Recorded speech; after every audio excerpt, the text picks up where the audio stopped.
I think my great-grandma predicted her own death.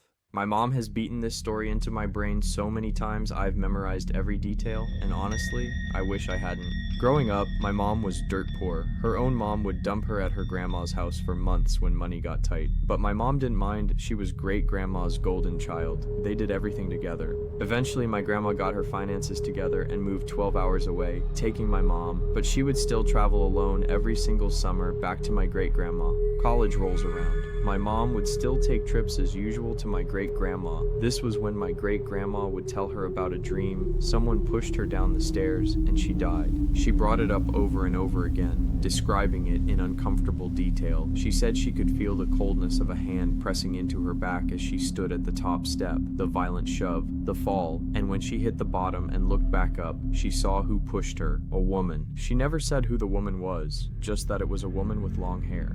Summer ended, my mom went back home for school. Later that year, mid-October, the call came. Grandma fell down the stairs, dead. Here's the thing that puzzles everyone. My great-grandma was super healthy, active, strong. She would trek up and down the hills to her farm on her own. No medical reason either to just fall. My mom replays that summer in her head constantly. The way her grandma's voice sounded when she described the hand on her back. The look in her eyes when she said she saw who did it. She never got to ask her grandma who the woman in the dream was. That was 26 years ago. My mom still won't go near the top of the staircase without clutching on the railing. Story 2. A discussion I had with my resident today shook me up. I work in an assisted living for those with dementia. Today I was sitting with a resident in her room who is very early into her dementia. She said she wanted to talk to me about a few things, so I agreed and she began to tell a story of her past husbands. She started off the story by saying, "My last husband is dead, sort of." I asked what she meant, but she said she had to tell the whole story. Very long story short, she tells me of her past with abusive or cheating husbands. She provided great detail, lots confirmed through internet searches and pictures. The story was over 40 minutes long. She finally starts to talk about her last husband. She said he had cancer and in a time of depression shot his face off, but survived. Months later, it took his life. She said that they buried him, had him declared dead, all that. But hours after the funeral, she is woken up by knocks on the house. She says it was her husband, covered in dirt.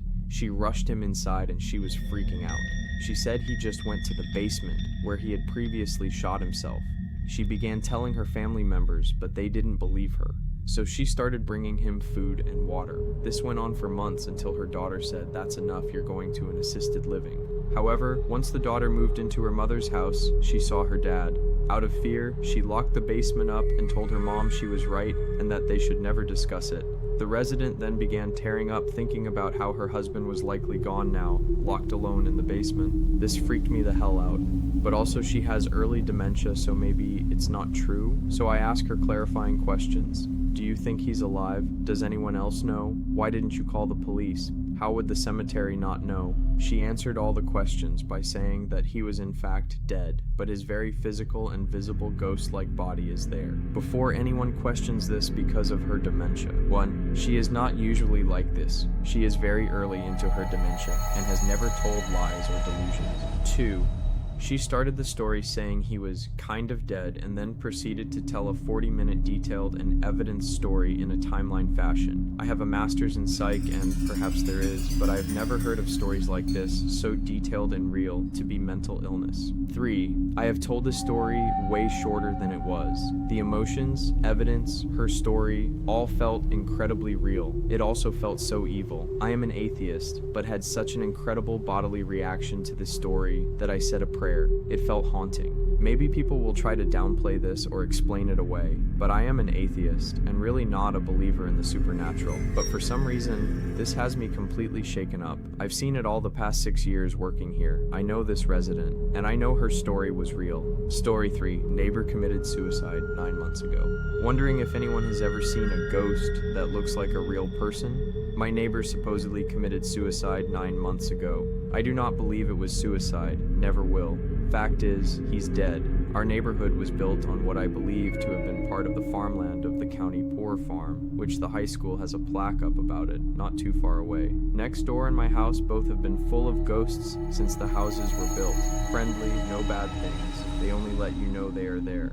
Our resident ghosts moved on after my father died. He didn't believe in our ghosts, yet after he died, he took over Chief Haunter. He loved all things electrical, setting off the microwave anytime my son was up to something. Played my Dancing Santa repeatedly that he loved so much, and the finale was turning my TV on in my bedroom while my son and his friends were searching porn on the computer. So much that the boys finally unplugged the TV after several trips back and forth to turn it off. After it was unplugged, it continued to turn back on, frightening the boys to the point they smashed in the button and ruined it. It's been a while since Dad's been here.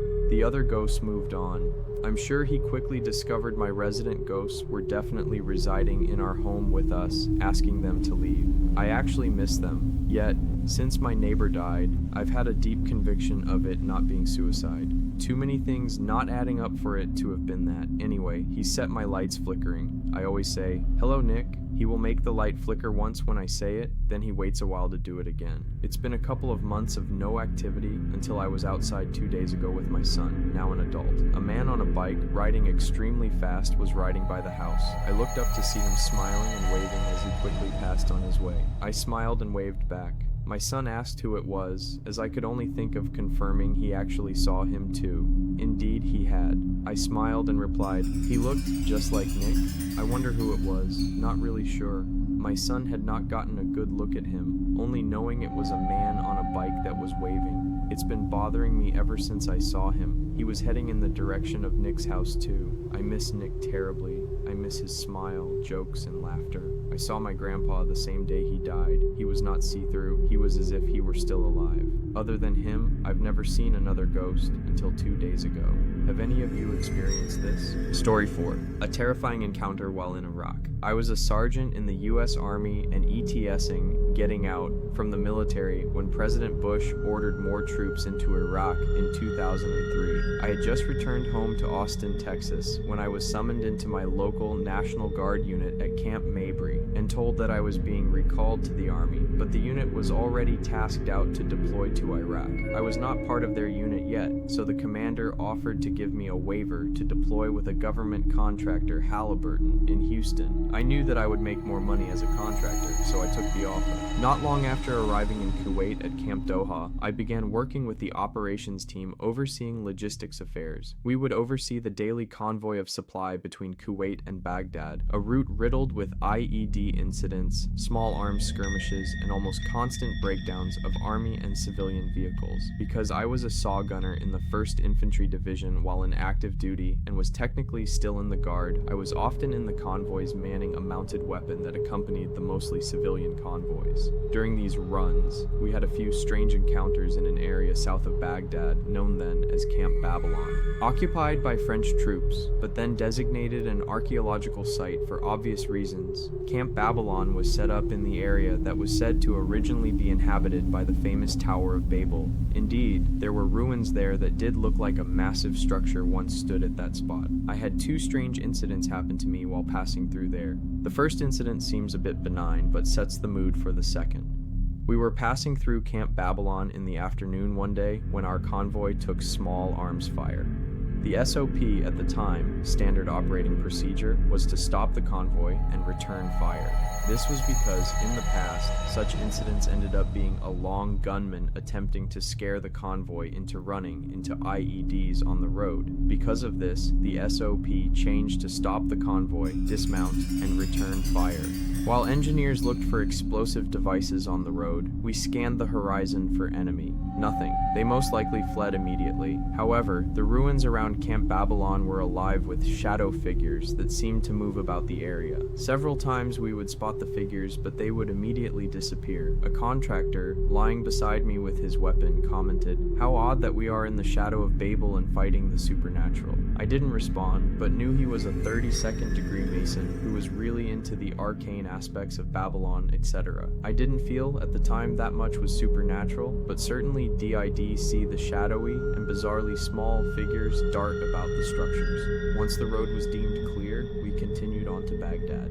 The second incident occurred about a month later. At this point, the weather in southern Iraq and Kuwait had turned quite cold at night. During this encounter, we had just completed the supply run to Baghdad and were returning back to Camp Doha in Kuwait when a vehicle in our convoy broke down. Once again, we found ourselves right at Camp Babylon, while the army mechanics took a look at the vehicle, and the rest of us took up fighting positions around the area. Strange things began to occur. It started with a strange light bobbing in the desert. Thinking it was a person with a flashlight, we used NVG's night vision goggles to watch. It was simply a glowing ball of light moving towards a set of ruins. After initial contact with the light, a few of us had moved forward away from the convoy to see what the source was. After seeing it was self-contained and not a person, we were a bit alarmed. Then we heard a sound that I will never forget. A long wailing began from one of the ruined structure's foundations not far away. It sounded like a woman in agony mixed with loneliness. On and on the sounds went while we huddled in the cold and dark, wondering what the hell we were listening to. With our NVGs equipped, we used our flashlights to spotlight the ruins. If you've ever done this, you will know that a normal flashlight with NVGs looks like a massive beam of light. We scoured the area, but no source of the wails or the ball of light were seen. About this time, we were told via radio that the vehicle was repaired and ready to roll, so we decided to return to the convoy.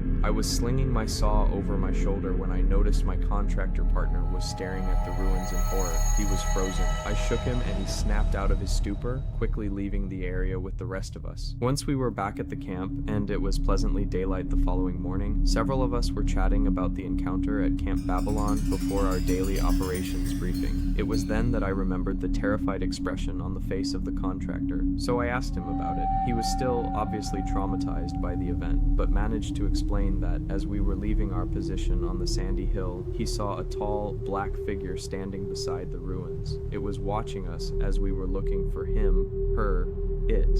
He said that he felt an instant wave of despair hit him and thought that he was going to die. He didn't remember leaving the area. His next memory was in the Humvee headed back to Kuwait. I now write nonfiction books about haunted places for Llewellyn Publishing and have visited hundreds of reputedly haunted spots, but I'll never forget the wailing figure at the ruins of Babel.